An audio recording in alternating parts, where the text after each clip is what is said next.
자, 오늘의 말씀은 야고보서 1장 19절부터 27절까지 말씀입니다. 한 절씩 교독하겠습니다.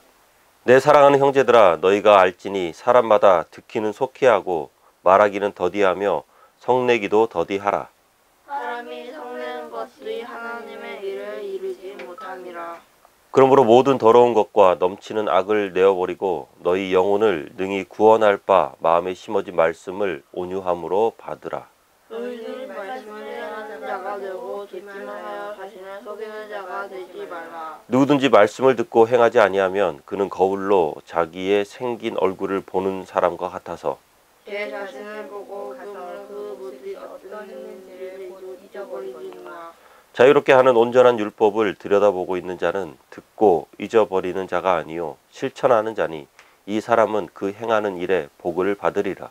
누구든지 스스로 경건하다 생각하며 자기 혀에 재갈로 물지 아니하고 자기 마음을 속이면 이 사람의 경건은 헛것이니라. 함께 옵니다. 하나님 아버지 앞에서 정결하고 더러움이 없는 경건은 곧 고아와 과부를 그 환난 중에 돌보고 또 자기를 지켜 세속에 물들지 아니하는 그것이니라. 아멘. 오늘의 말씀을 통해서 그리스도인이 지켜야 할 세 가지 행동 지침에 관해서 함께 나눠보고자 합니다. 19절 말씀을 보면은 세 가지가 이렇게 잘 나와 있는데요. 우리 19절 함께 읽어보겠습니다. 내 사랑하는 형제들아, 너희가 알지니 사람마다 듣기는 속히 하고 말하기는 더디하며 성내기도 더디하라. 아멘. 자, 제일 먼저는 듣기는 속히 하라. 잘 들어라. 그 무엇을 들으라는 걸까요? 오, 이럴 수가. 너무 뻔하지, 그지? 맞습니다. 무엇을 들어야 될까? 뭐 다른 사람들의 말도 잘 들어야 될 거고, 충고도 잘 들어야 될 거고, 그리고 여러 가지 정보들도 우리가 잘 들어야 되겠지만, 그보다 가장 중요한 것은 바로 하나님의 말씀을 듣는 것이 가장 중요하죠. 우리가 거듭나는 것은 어느 날 갑자기 손바닥 뒤집듯이 탁 이렇게 뒤집어지는 뭐 그런 것이 아닙니다. 그것은 꾸준히 지속되는 삶의 여러 가지 과정을 통해서 점차적으로, 점진적으로 변화되는 것이죠. 이러한 거듭남, 이것은 믿음으로부터 시작되는 것이고 그 믿음은 바로 하나님의 말씀으로 인해서 우리에게 생겨지는 거죠. 그래서 로마서 10장 17절에서 믿음은 들음에서 나며 들음은 그리스도의 말씀으로 말미암았느니라. 말씀이 가장 먼저. 말씀 듣기를 사모하고 그 말씀으로 믿음이 더욱더 견고해지시기를 주님의 이름으로 축원합니다. 자, 이토록 믿음을 더욱 굳건히 만들어주는 말씀, 우리가 잘 들어야 되는 이 말씀을 들을 때 우리가 갖춰야 될 점이 한 가지 있는데 21절 말씀을 보면 우리 함께 봅니다. 그러므로 모든 더러운 것과 넘치는 악을 내어버리고 너희 영혼을 능히 구원할 바 마음에 심어진 말씀을 온유함으로 받으라. 아멘. 그리스도인들이 말씀을 받기 위해서 더러운 것과 넘치는 악을 먼저 버려야 된다.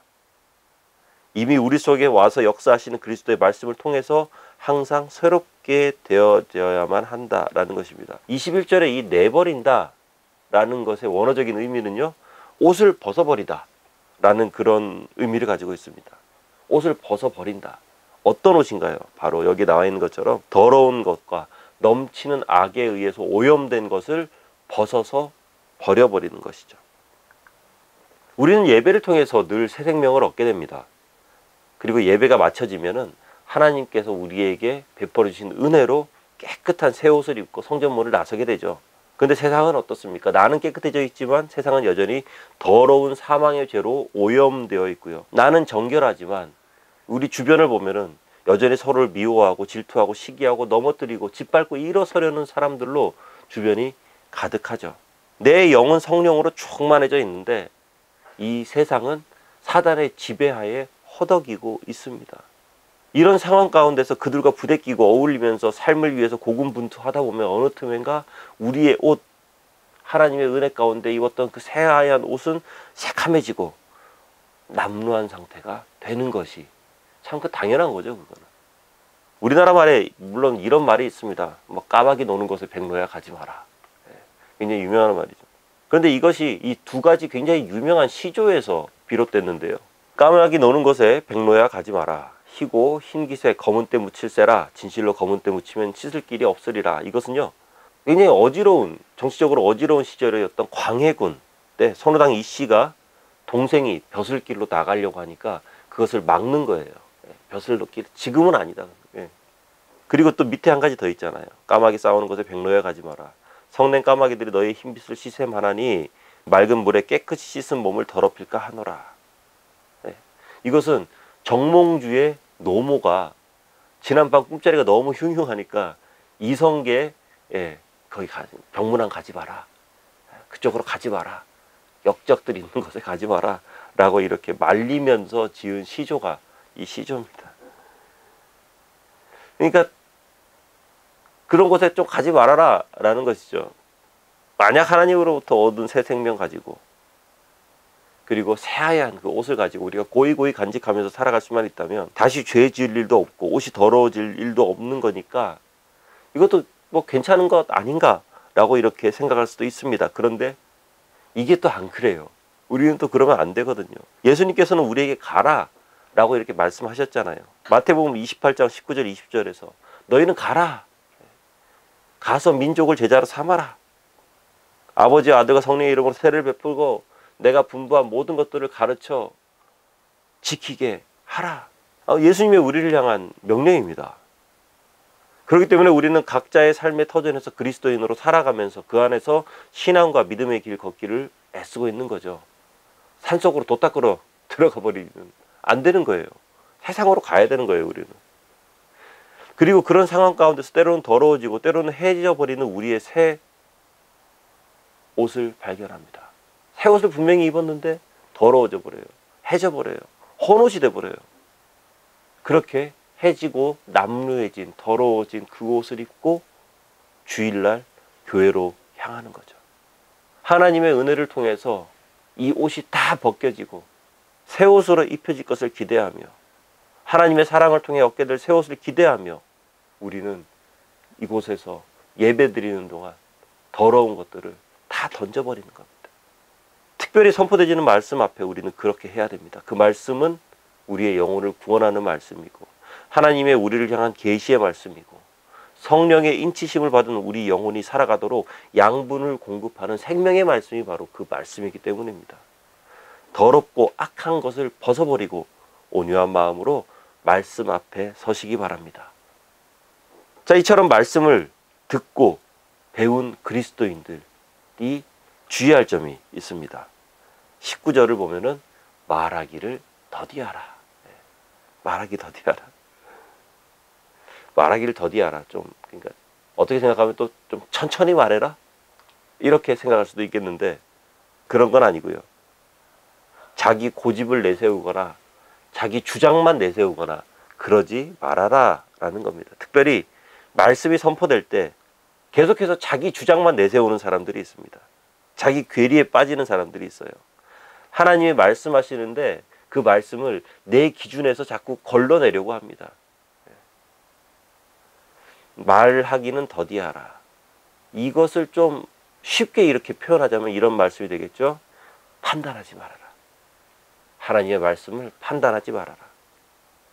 그리스도인들이 말씀을 판단하기 전에 먼저 겸손히 진리를 받아들이는 태도를 갖추어야만 한다라는 것입니다. 왜 판단하지 말아야 될까? 우리 26절 말씀 함께 읽어봅니다. 누구든지 스스로 경건하다 생각하며 자기 혀에 재갈 물리지 아니하고 자기 마음을 속이면 이 사람의 경건은 헛것이라. 사람과 사람 사이의 갈등을 일으키는 가장 큰 요인은 다른 무엇이 아니라 바로 말입니다. 그리고 이 갈등은 비단 사람과 사람 사이에서 혼란을 야기하는 것뿐만 아니라 나 자신에게도 큰 어려움을 주기도 하죠. 그래서 26절에서 말씀하는 이 경건, 이것은요 기도문을 중얼중얼 하다라는 그런 말에서 유래된 좀 뭐랄까요, 좀 부정적인 그런 말이거든요. 당시 바리새인들의 모습을 암시하는 그런 말이 바로 경건입니다.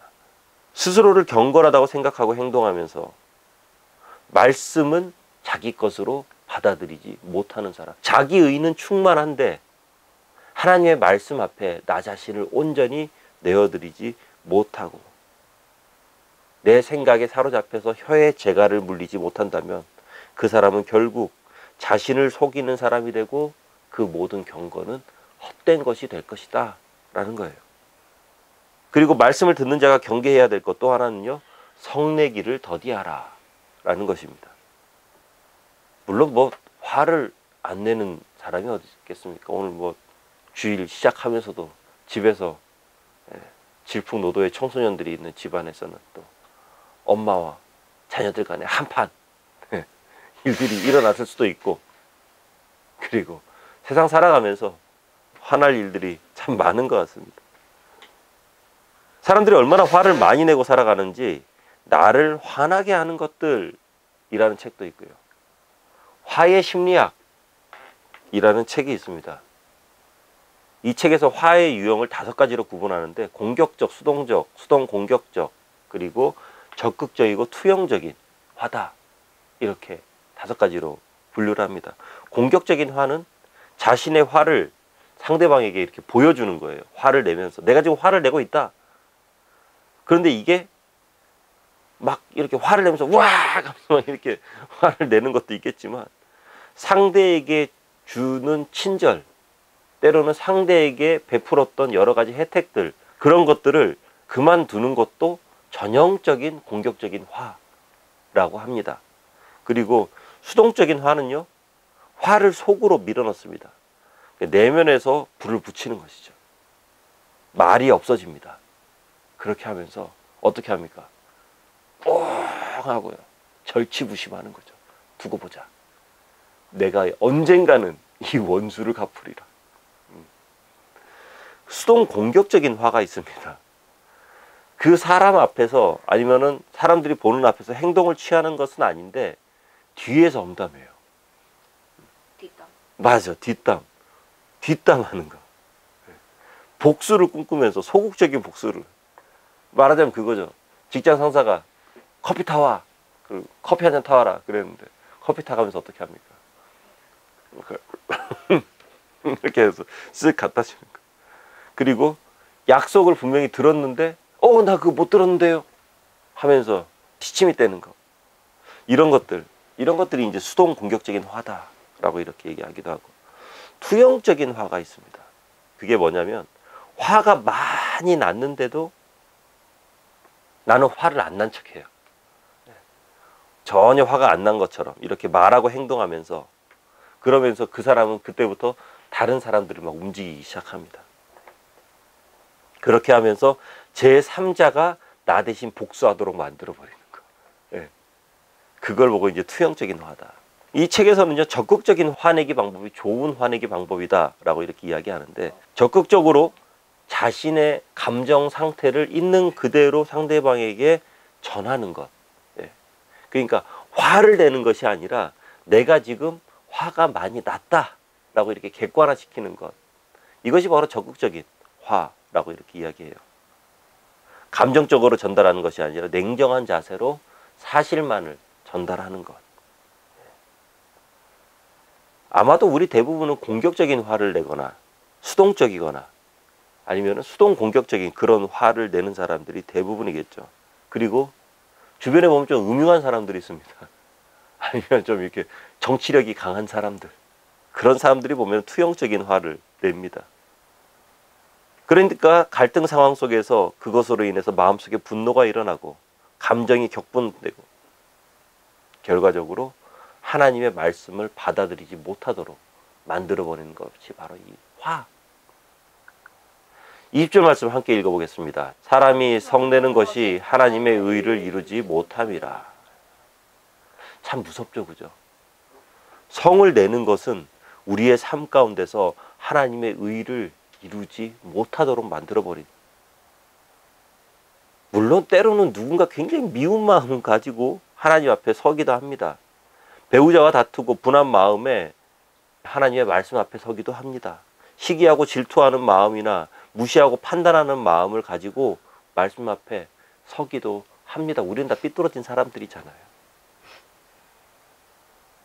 그 외에도 말씀 앞에 서는 우리의 신앙적 양심에 적신호가 켜질 만큼 때로는 온유한 마음이 다 삐뚤어져 버린 그런 상황 가운데서 하나님 말씀 앞에 서기도 합니다. 그래서 예배를 시작하면서 회개하잖아요. 회개와 감사의 기도를 드리는 것입니다. 하나님 앞에 먼저 그 모든 것들을 자복하는 거예요. 먼저 화평하라고 말씀하신 말씀을 따르지 못하고 여전히 내 의와 내 판단과 내 기분만을 내세우는 나 자신을 회개하고 자복하는 것입니다. 그리고 찬양하잖아요. 내 모습 이대로 주 받으옵소서. 내 모습 이대로. 화를 낼 수밖에 없는 나약한 사람인 것을 먼저 자복하고요. 가슴을 치면서 하나님 앞에 납작 엎드리고 죄인임을 고백하고 은혜를 구할 때 하나님께서는 그런 우리의 회개를 기뻐 받으시고 그런 우리의 모습을 기뻐 받으시고 그 모습이 바로 더러운 것과 오염된 것을 벗어버리는 그러한 시간인 것입니다. 가능하다면 성내기를 더디해야겠죠. 성내지 말아야겠죠. 혹시라도 불가피하게 내어버린 어떤 화가 우리의 마음에 상처 입히고 나의 마음을 딱딱하게 만들어 버렸다면, 그리고 그것이 해결되지 않은 미해결 문제로 여전히 우리의 심령을 차지하고 있다면 하나님 앞에 겸손하게 고개 숙이시고 기도하시기 바랍니다. 하나님께서 용서해 주실 것이고 하나님께서 해결해 주실 것입니다. 그리고 말씀 가운데 더 큰 은혜를 줄 것입니다. 그 은혜는 우리의 삶에서 하나님의 의를 이루도록 우리를 이끌어 줄 거예요. 그렇게 살아가는 우리 모두가 되기를 주의 이름으로 축원합니다. 자, 말씀을 맺으면서요, 우리 22절 다 함께 읽겠습니다. 너희는 말씀을 행하는 자가 되고 듣기만 하여 자신을 속이는 자가 되지 말라. 아멘. 이 말씀은 오늘 본문 말씀 중에서 말씀을 듣는 자가 경계해야 될 마지막이라고 할 수 있는데, 자신을 속이지 말아라. 말씀을 듣고도 행하지 않는 사람들을 향해서 본문 말씀은요, 말씀에 확신이 없기 때문이다 라고 말씀하고 있고, 그 예로 23절과 24절 말씀을 들고 있습니다. 당시의 거울은요, 지금처럼 유리로 된 그런 거울이 아니죠. 구리를 맨들맨들하게 이렇게 닦아서 봅니다. 그렇기 때문에 보면은 뭔가 보이는 건 같은데 희미하게만 보여요. 확실하지 않아요. 다시 말해서 아무리 열심히 보더라도 확신이 없기 때문에 그 모습은 쉽게 잊혀질 수밖에 없다는 것이죠. 하지만 우리는 모든 말씀을 들으면서 확신을 가져야만 합니다. 그 말씀대로 성취될 것과, 그리고 그 말씀에 하나님께서 역사하신다는 사실을 의심 없이 믿고 확신을 가지시기 바랍니다. 과연 될까? 과연 이루어질까? 의심하거나 나는 상관없는 말씀이야, 아니면은 뭐 이거는 나하고는 별로 관계가 없는 말씀이야 라고 하면서 희미하게 받아들이는 것이 아니라 눈앞에 펼쳐질 하나님 나라의 역사에 관해서 믿고 따르고 의지하고 그 말씀이 능력의 말씀이라는 것을 확신을 가지고 행하는 것. 우리 삶 가운데 그 말씀이 온전히 드러나도록 행하는 것. 너무나도 중요하죠.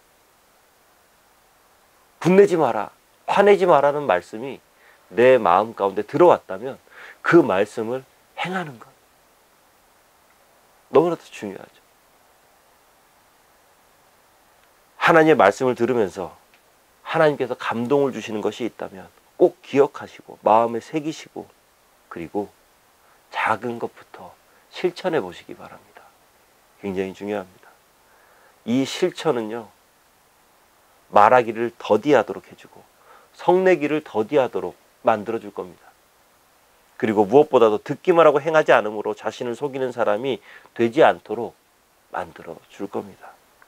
요한일서 3장 18절 함께 읽어봅니다. 자녀들아, 우리가 말과 혀로만 사랑하지 말고 오직 행함과 진실함으로 하자. 아멘.